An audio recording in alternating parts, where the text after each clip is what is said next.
Hello. Today we're going to practice standing up as straight as we possibly can.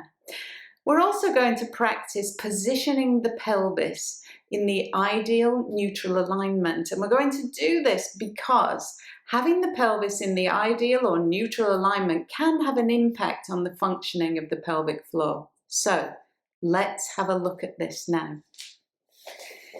Come to stand. And when we stand, it's important to start from the floor up and think, first of all, where are you putting your feet?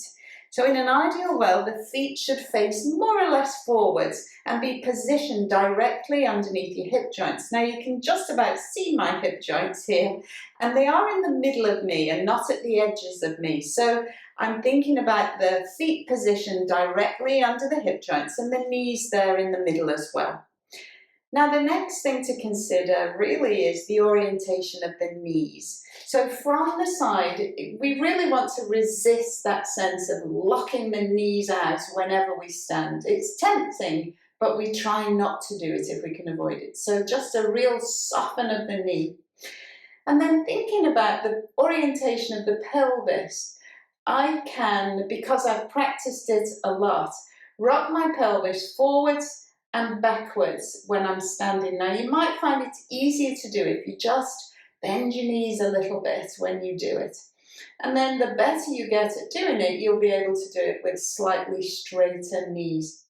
And so we are moving the pelvis around to discover that position where the pointiest part of the pelvis, these pointy hip bones or anterior superior iliac spines, are shining straight forwards, and the sacrum or the flat bone at the base of your spine is shining a light down towards the backs of your heels.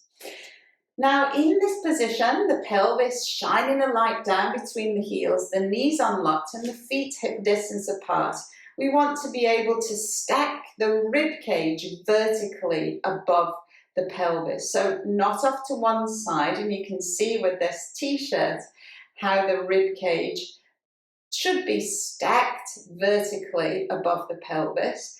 And equally, we don't want to feel like we're poking the ribs forwards or backwards, so that the ribs are not side to side and they're not forwards or back, and so they should be in the middle, stacked vertically above the pelvis. And then we can think about the collarbones, lovely and long, and growing the top of your head up towards the ceiling, and also thinking about the back of your head being more in line with the back of you, the chin parallel with the ground and the eyes looking straight ahead of you.